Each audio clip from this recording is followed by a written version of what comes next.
We're going to pivot to the other Ohio team, one that also had some health issues at quarterback last year. There's a bit of a theme to this Ohio football situation. That's the Cleveland Browns. They have 6 draft picks. What should they do with them? That's coming up next.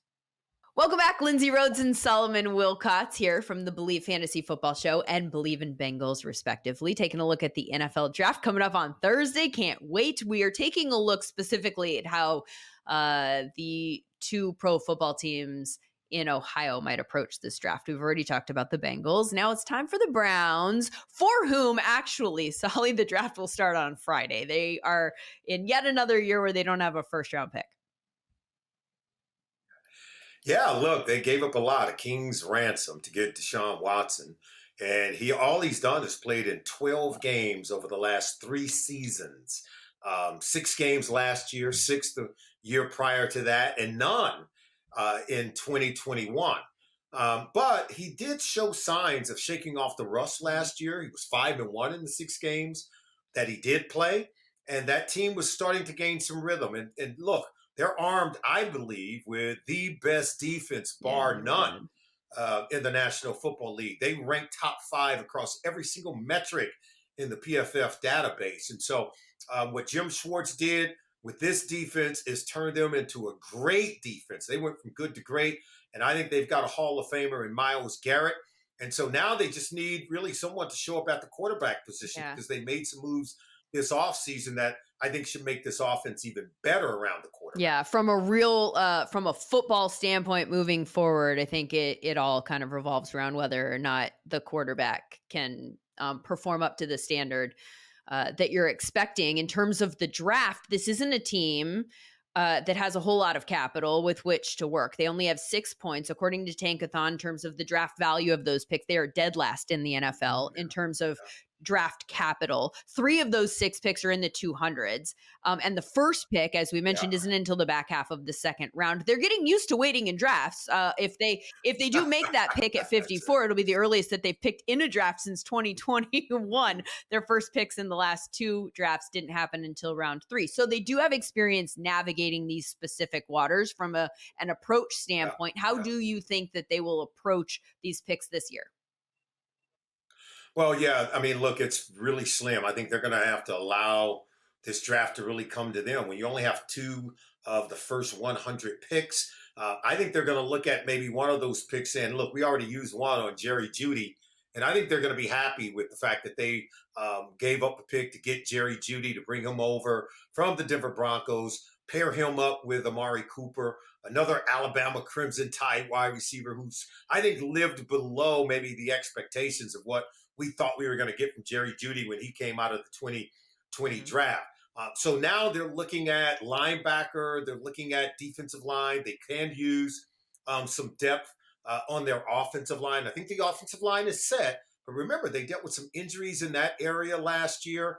They had as many as 7 or 8 players to take 100 pass snaps. So that's a lot of guys playing a lot of pass protection when it comes to trying to protect your quarterback. Now you know why they started 5 different quarterbacks last year.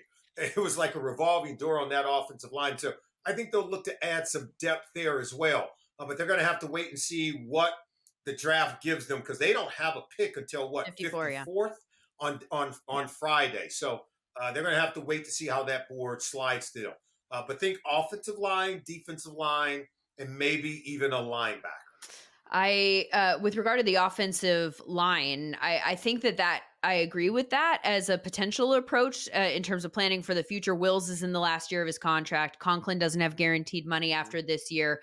In terms of where the O-line, in terms of like rankings, PFF graded them as the 21st team in run block grade, 18th in pass block grade. So I do agree that maybe tackle could be an approach there. Is there a name of someone that you are hearing that you think makes the most sense if that's the way they go? I couldn't give you a name, Lynn, simply because they're so down the board, right? They're so down the board. Who knows? And I'm not the draft expert. I'm not guys who just have a bunch of names that I'm going to throw at you like I already have a crystal ball and would know that. But I can tell you right now, those are the areas they're going to look at. But even if there is a viable option at the offensive line position, They still want to add some depth to their defensive line. But you named it. Jedrick Wills is a guy that they used the first round pick on in 2020, and he started every single game that year. I do believe he's going to be playing on his 5th-year option. I believe he's a player that they should try to keep. We already know the 2 guards, Joe Patonio and Wyatt Teller. You're not going to find 2 better guard combinations than those 2. And so I believe that it's the right tackle, Jack Conklin, who could be the odd man out moving forward. So I would think that that's where they're going to really target. He had a tough time staying on the field a year ago, dealing with injuries. He's getting a little bit long in the tooth, but he's held up and been really good for them during his time with the Cleveland Browns. That time could be coming to an end. And if they can find his replacement a year earlier in the 2nd or maybe 3rd round, then I think if you're Andrew Berry, you're going to be really happy. Yeah, this is a team that is pretty well set up, I think, as you have mentioned, moving forward. So you can attack the draft from the position that they're in and try to get best player available. Maybe try to maximize, move the board to turn your limited number of picks into a few more picks and a few more swings, I guess. Right? Yeah, a few more opportunities to get some really good players. I would say this: look for this with the Cleveland Browns. Greg Newsome, he is a starting cornerback for this team. Who in 2021 he was drafted in the 1st round out of Northwestern. I've loved him when he was coming out. He's done really good for this team. We all know, that they have really good corners in Denzel Ward, Martin Emerson Jr., who has really, I think, exceeded Newsome on the depth chart. So whenever you have a team and a general manager like Andrew Berry, if you have a glut at any position, meaning really good players, right, where all 3 of them can't be a starter, not when you have only 2 starting corners, that's where they can end up trading one of those players to get some draft capital. Because you're talking about adding more draft picks. I think that's one place where I think they could do it. There's already been some rumors that Newsome could be up for a trade. I think there's already been some fillers put out there. I think he's already maybe even heard from his agent. Don't be surprised on draft day if your name starts to come up, because he's a really good player. He deserves to be a starter. He's going to be playing on his, I think going on to they're going to have to decide whether or not to pick up his 5th-year option this offseason. If they don't pick it up, I think he could be a viable option for a trade and an opportunity for the Browns to acquire something more to look out for there this weekend. We'll have more on the Browns draft approach coming up in just a bit.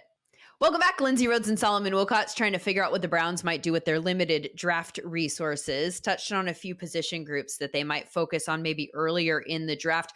At some point in this draft, Solly, do you think they take a wide receiver, even outside of the T. Higgins trade situation? At some point, do you think that you could see them targeting a wide receiver to add to this room? And is there a specific guy that has popped to you? I've seen Malachi Corley mocked to them at 54. That feels interesting. Is a guy who's drawn some comps to Debo in terms of stylistically, kind of that like running back wide receiver type. I'm not sure if you think that you see that fitting in this offense, which will be different, just in general with the other pieces that they've brought in, but No, I've kind of leaned the other way after the acquisition of Jerry no Jeudy. more. I kind of thought they would be going in that direction. I have since amended my opinion on that.